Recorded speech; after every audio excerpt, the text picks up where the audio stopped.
welcome to today's video. Wishing you all a very happy Dussehra and Vijayadashami. As you already know, the festival of Dussehra or Vijayadashami is celebrated as the victory of good over evil. Now, when we talk about these two concepts of good versus evil, or in other words, good denotes Lord Rama and evil is Ravan, they are the two dichotomies or two extremes of our lives, our inner circles, our inner struggles, and inner challenges of life. Now, in the field of astrology, in the field of spiritual sciences, this dichotomy between Lord Rama and Ravan can be explained in the medium of the horoscope.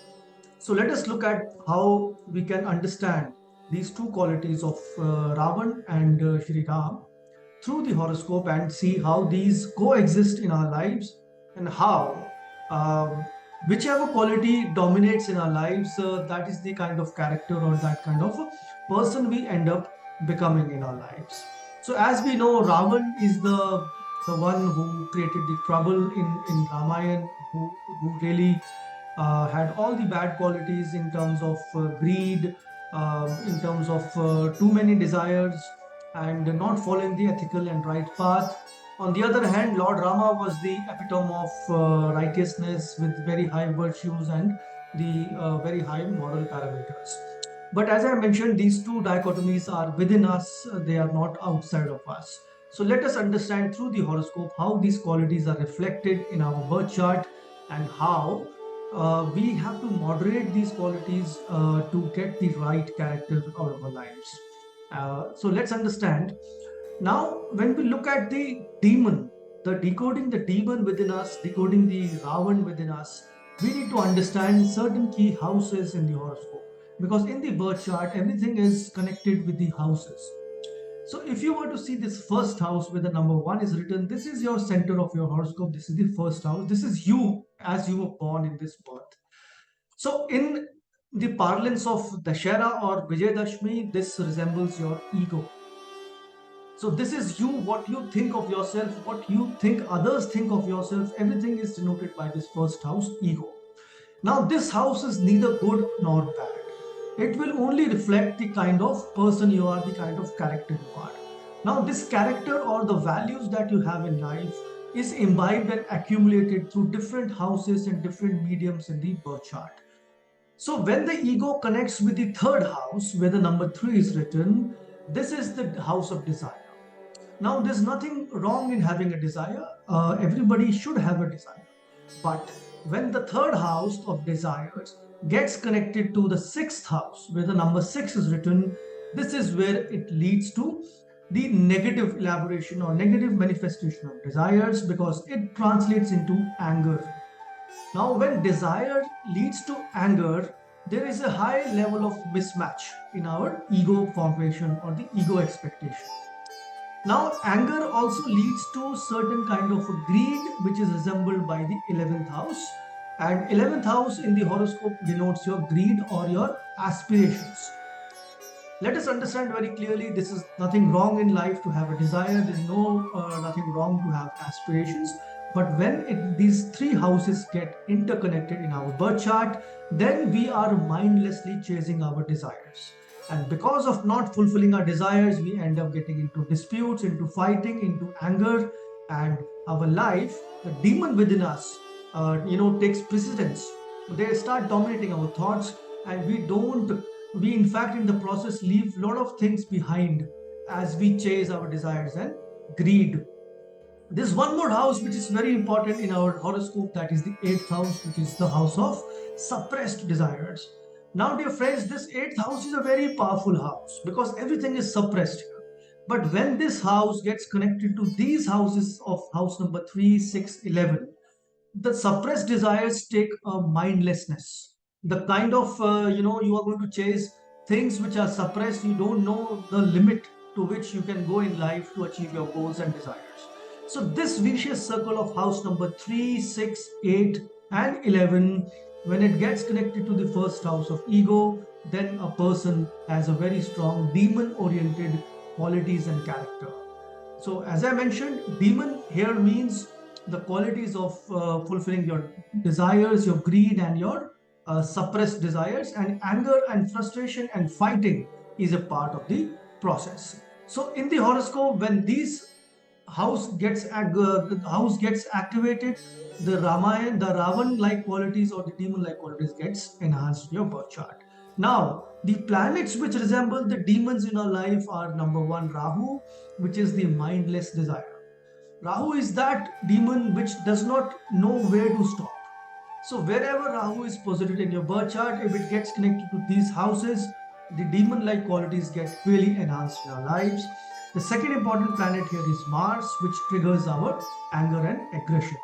Now, when anger and aggression are channelized in the right way, they lead to something big and something greater for the humanity and mankind. But when Mars gets trapped into this kind of axis, it leads to anger and fights.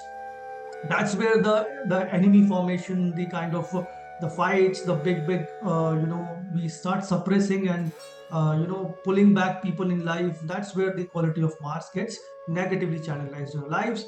And third is Saturn. Even though Saturn is not a rakshas, it is a planet which causes frustration when it gets connected to these particular houses in our birth chart. So these three planets, when they get connected to house number 3, 6, 8, 11, along with house number 1, they trigger off the demon within us. So these qualities will take precedence in our lives, and we will have a more of a goal-oriented approach in life.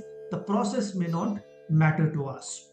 Now let's see the other side of the story, which is the Lord Rama story, and where we have to see the path of righteousness, the path of virtues and morality. And how do we connect this to the birth chart? Again, we have to start with the first house, where the number 1 is written. This house is nothing but your ego, or in a positive way, this is nothing but your self-identity. How you are going to identify yourself, whether you identify yourself with your goals, whether you identify yourself with your desires, whether you identify yourself with your greed, or whether you identify yourself with your spirituality and righteousness. That's what the difference is between Ram and Ravan. So when the first house of the horoscope gets connected to this beautiful house called house number 5, then this house is the house of love. This is the house of spirituality, the right path that you have to follow in life. So when the house number 1 gets connected to house number 5, or the fifth house gets connected to 1, a person follows a righteous path. The life is full of love. A person doesn't really chase mindless desires in life. In fact, the path here is to get more knowledge, to get, to improve yourself in life more and more, rather than competing with others. This is the power of house number 5. And finally, house number 9. House number 9 is nothing but your morals and values. Your morals and values and your compassion is denoted by house number 9.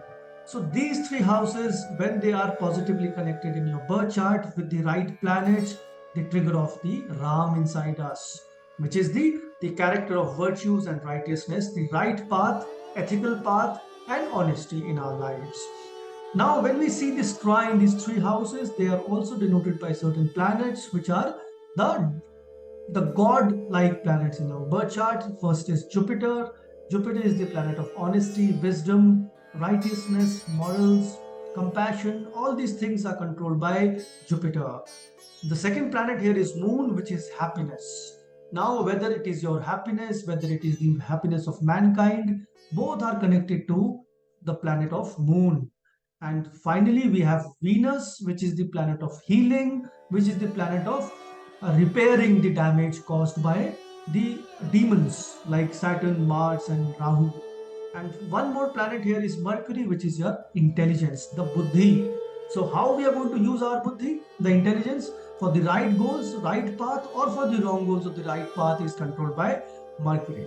So when these four planets, Jupiter, Moon, Venus, Mercury, gets connected to house number 1, 5, 9, they lead to Ram-like qualities within us. The qualities of compassion, the morality, the values, the ethics are more important in life, instead of the competition, the anger, aggression, greed, desire.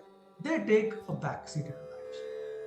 So in an ideal world, both these qualities are equally important, because as we know today, we have to survive. Also, we need to have the right path, and the process is very important in life.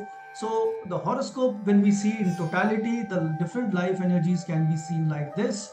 The Ram-like qualities and the Ravan-like qualities are both present in our birth chart, both coexist at the same time. It is up to us how we can channelize the right planets, the right houses to bring out the best qualities that we can associate ourselves with. As I mentioned, there's nothing right or wrong here, but as through the horoscope we can see both the qualities coexist. Wishing you all a very happy Vijayadashami and Dussehra once again. Thank you. Namaskar.